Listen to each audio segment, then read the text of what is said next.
This November, you're going to vote for a bunch of people all over your ballot, from governor to U.S. Senate candidates, all the way down to your local city council elections. But there's a hidden value in your vote, and sometimes you need to vote to reject certain people who are not even on your ballot. One of those people is House Leader Zack Stephenson. He is the Democrat House Leader, and depending on who takes power in November, he will lead the entire Minnesota State House. It has proven that he is a vengeful, petty political operator. He's an activist who happens to now be his party's leader. You need look no further than this recent story where Zack Stephenson's vengeful tactics basically engendered a lawsuit against the Minnesota state government because he held funding over their head to settle a petty political dispute. He's burned bridges in his own county, betraying the trust of the people he serves. Now let's put a pin on who this guy is for a second. Recently, the county I serve got a firsthand experience with Zack Stephenson. And I think it's concerning that this is a guy who thinks he can throw his weight around from St. Paul or from Anoka to get what he wants out of different areas of the state. It should be concerning to all of us. Now, Chisago County is in a dispute right now, a labor dispute between workers of the county, mainly HHS employees, and county administration. The deliberations revolve around step increases, ongoing COLA, and health care for our county workers. Up to this point, I have made the conscious decision as your state representative to not get involved in those conversations because I don't want it to look like a state official is putting a thumb on the scale one way or the other. Our frontline workers should get a fair deal, and our county commissioners should be watchdogs for the taxpayer to ensure that any deal that we get is not overburdening property taxpayers. These negotiations have been difficult, but they should remain local and they should remain between the parties that are most impacted, namely the employees and the county board and the county administrators in Chisago County. I think that's fair. I think that's reasonable, and I don't think it's my role as a state representative to step in and try to sway decision-making one way or the other.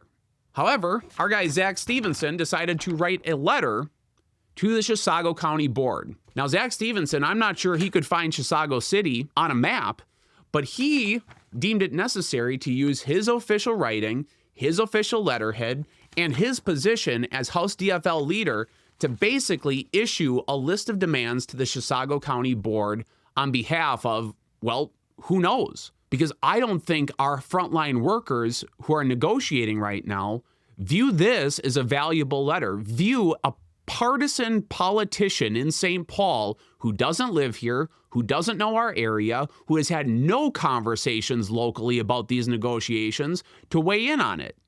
All of a sudden, this fight becomes a partisan political fight. This is not valuable for the Chisago County Board, I am sure. It is not valuable for the workers who are looking to get back to work with a fair deal as they see it. And this very representative, Zack Stephenson, angered and betrayed his own county, so much so that they felt they needed to go to litigation. And he's going to come up to Chisago County and try to insert himself and dictate the business of Chisago County.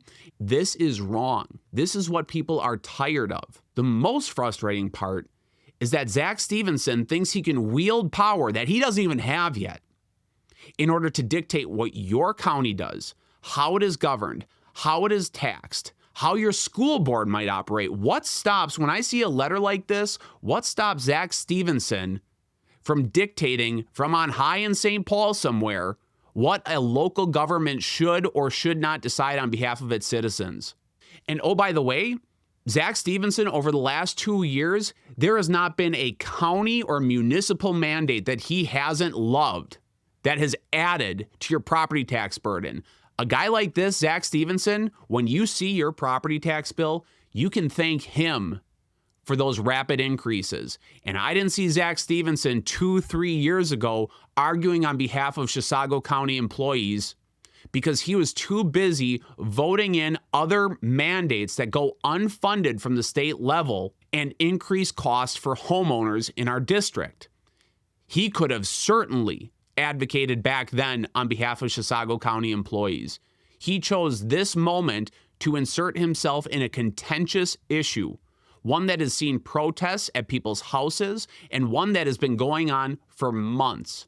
If you are in Chisago County, I advise you to contact your county commissioner and tell them to stand strong against this type of bullying. We can still get a fair deal done.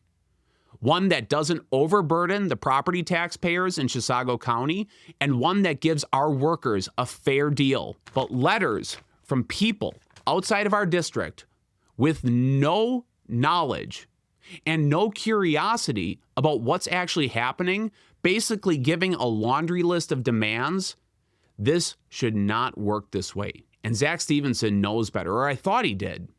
And if you're not in Chisago County, be aware. I said at the beginning of this video, you are going to have opportunities to reject people, even if they're not on their ballot. Every vote for your local House DFL candidate is a vote to affirm this type of leadership, this type of manipulation, this type of bullying, this type of going outside the scope of your governing authority. And it must be roundly rejected in November. No matter what you do in other parts of your ballot, affirming that Zack Stephenson, this guy who can't even be trusted by his own county that he serves, to go out and do expeditions into other areas of the state.